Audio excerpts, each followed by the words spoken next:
Cinema ఇండస్ట్రీలో కొత్త కొత్త డైరెక్టర్స్ వస్తూ ఉంటారు. చాలామంది ఏంటంటే కొత్త డైరెక్టర్స్ ఏదైనా ఒక పెద్ద డైరెక్టర్ దగ్గర చేసి సినిమా ఇండస్ట్రీలో సర్కిల్ పెంచుకొని దాని తర్వాత అంటే సర్కిల్ పెంచుకోవడం ఒకటి, ఎక్స్పీరియన్స్ అవ్వడం ఒకటి. అవి రెండు కంప్లీట్ అయిపోయిన తర్వాత ఫిల్మ్ ఇండస్ట్రీలో డైరెక్షన్ చేయాలని అనుకుంటారు.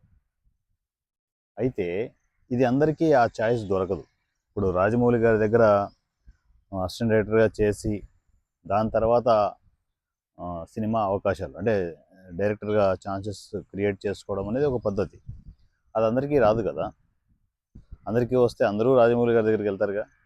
ఎందుకంటే టాప్ డైరెక్టర్స్లో ఎప్పుడు కూడా పర్మనెంట్ స్టాఫ్ ఉంటుంది. ఏదో ఒకటి రెండు పోస్టులు ఏదన్నా అంటే ఖాళీ అయ్యే వాళ్ళు మళ్ళీ దాంట్లోకి ఎంటర్ అవుతుంటారేమో, కానీ మ్యాక్సిమం కొన్ని సంవత్సరాలు పర్మనెంట్గా డైరెక్షన్ టీం అనేది పర్మనెంట్గా ఉంటుంది. సో పూరి జగన్నాథ్ గారి దగ్గర కావచ్చు, రాజమౌళి గారి దగ్గర కావచ్చు, సుకుమార్ గారి దగ్గర కావచ్చు, ఇలా ప్రతి డైరెక్టర్ దగ్గర పర్మనెంట్ స్టాఫ్ ఉంటుంది. సో వన్స్ వాళ్ళు డైరెక్టర్స్గా ట్రాన్స్ఫర్ అయిన తర్వాత, అంటే షిఫ్ట్ అయిపోయిన తర్వాత కొత్త డైరెక్టర్స్కి ఛాయిస్ ఉంటుంది. ఆ టైంలో ఎవరో ఒకరు, అప్పుడు కూడా కొత్త డైరెక్టర్స్కి ఛాయిస్ ఉండదు. ఎందుకు అంటే వాళ్ళ సరౌండింగ్స్లో వాళ్ళకు కమ్యూనికేషన్లో ఉన్న వాళ్ళని అసిస్టెంట్ డైరెక్టర్స్గా తీసేసుకుంటూ ఉంటారు. ఇది జరుగుతుంటుంది. ఇది ఖచ్చితంగా మీరు దూర ప్రాంతాల్లో ఉండి ఏ పల్లెటూరు నుంచో వచ్చి అలాంటి పెద్ద డైరెక్టర్స్ దగ్గర మీరు వర్క్ చేయాలనుకోవడం అత్యాశ అవుతుంది. అది ఒక రకంగా టైం వేస్ట్ కూడా అవుతుంది. కొన్ని సంవత్సరాల టైం వేస్ట్ అవుతుంది ప్రయత్నం చేస్తూ పోతూ ఉంటే. నేను చెప్పేది ఏంటి అంటే, ఇప్పుడున్న సోషల్ మీడియా కాలంలో సోషల్ మీడియా ఇంతగా వైరల్ అయిన తర్వాత మీరు ఆ పెద్ద డైరెక్టర్స్ కోసం వెయిట్ చేయాల్సిన అవసరం లేదు.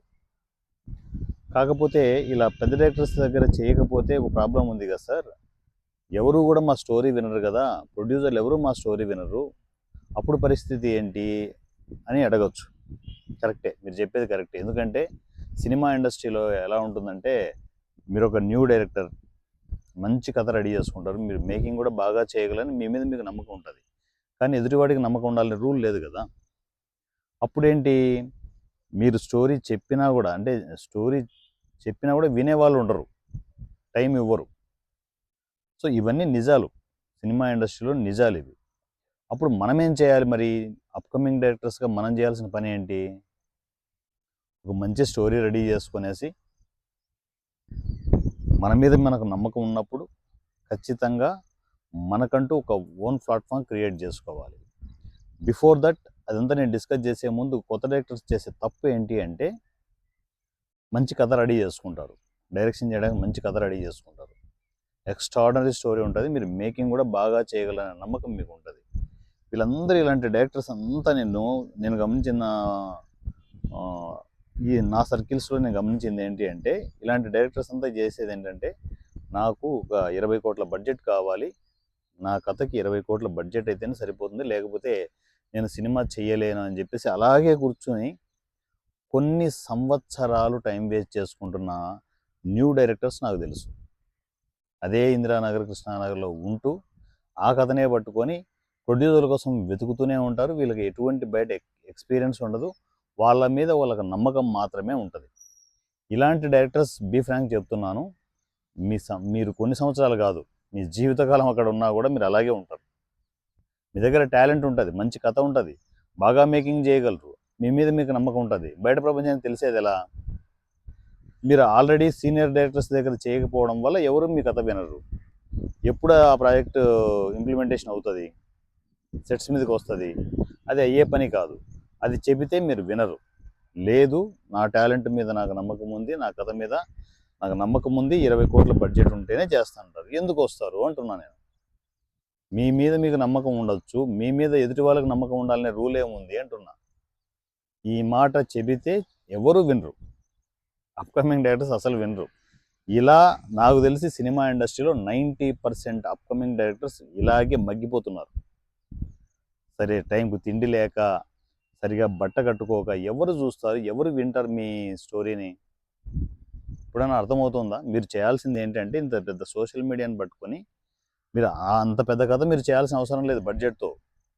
ఒక చిన్న కథ, అంటే కథ పెద్దదా చిన్నదా అనే విషయం పక్కకు పెడితే కంటెంట్ స్ట్రాంగ్గా ఉండాలి. ఒక కంటెంట్ ఉన్న కథను తీసుకునేసి, మేమైతే ఈసీలో అయితే జీరో బడ్జెట్ కాన్సెప్ట్లో మేము సినిమాలు చేస్తుంటాం. చాలామంది యాక్సెప్ట్ చేయరు.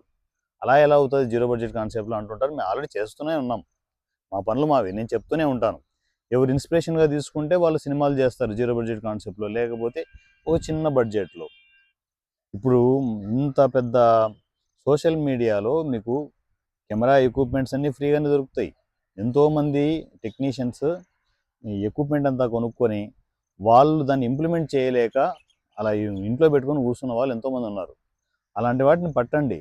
సోషల్ మీడియాలో మీరు యాక్టివ్ అయితే అవన్నీ దొరుకుతాయి. మీకు కెమెరాస్ దొరుకుతాయి, ఆర్టిస్టులు టెక్నీషియన్లు దొరుకుతారు, మీ దగ్గర కథ ఉంది, ఇమ్మీడియట్ ఇంప్లిమెంట్ చేసుకుంటూ వెళ్ళిపోవడం. మధ్యలో ప్రాబ్లమ్స్ ఎదురుగా ఉంటే ఖచ్చితంగా ఎదురవుతాయి, వాటిని ఓవర్టేక్ చేసుకుంటూ ముందుకు వెళ్ళిపోండి. ఒక మంచి కంటెంట్తో ఒక సినిమాని ప్రజెంట్ చేసి థియేటర్లో వదలాల్సిన అవసరం లేదు, సోషల్ మీడియాలో వదలండి. మీ తలరాతలే మారిపోతాయి తెలుసా. ఫిల్మ్ ఇండస్ట్రీలో ఇది చేయండి. మీరు నా కుందేలకు మూడే కాళ్ళని చెప్పేసి నా బడ్జెట్ అంటే నా కథకి బడ్జెటే కావాలి, నేను సినిమా చేయాలంటే అది ఈ జన్మకు అయ్యే పని కాదు.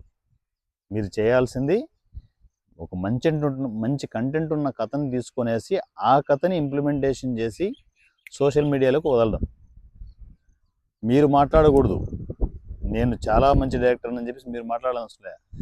మీ కథ మాట్లాడాలి, మీ సినిమా మాట్లాడుతుంది, విషయం ఉంటే మాట్లాడుతుంది. అప్పుడు వస్తారు సినిమా ఇండస్ట్రీలో పెద్దోళ్ళు చిన్నోళ్ళు, పెద్ద డైరెక్టర్ అందరూ మీ వెనక వస్తారు. సినిమా ఇండస్ట్రీ ఒక రకంగా ఇక్కడ నుంచి మొత్తం మీ వైపు చూస్తుంది.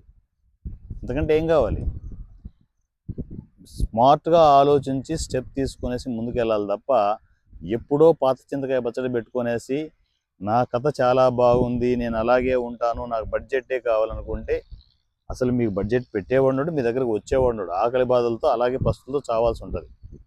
అర్థం చేసుకోండి సినిమా ఇండస్ట్రీ పరిస్థితుల్ని, అర్థం చేసుకొని మీకంటూ ఒక మంచి కంటెంట్ కథను తీసుకొని మీరు ప్రూవ్ అవ్వడానికి. అంతే సింపుల్గా చెప్పాలంటే ఒక విజిటింగ్ కార్డ్ లాగా సినిమా ఇండస్ట్రీకి చెప్పండి మీరేంటో, తర్వాత బడ్జెట్ పరిగెత్తుకుంటూ వస్తాయి. అంతే తప్ప బడ్జెట్ల కోసం కూర్చుంటే ఈ జన్మలో మీరు సినిమా చేయలేరు, గుర్తుపెట్టుకోండి. సో ఈ సినిమా టెలిగ్రామ్ నంబర్ 7981599433 7981599433. ఈ నెంబర్కి మీరు టెక్స్ట్ అండ్ వాయిస్ మెసేజ్లో నా కమ్యూనికేషన్లోకి రావచ్చు, ఈసీ అతిపెద్ద ఫ్యామిలీలోకి ఎంటర్ అవ్వచ్చు. నా పేరు వారణాసి సూర్య @ఈజీ సినిమా. Thank you so much.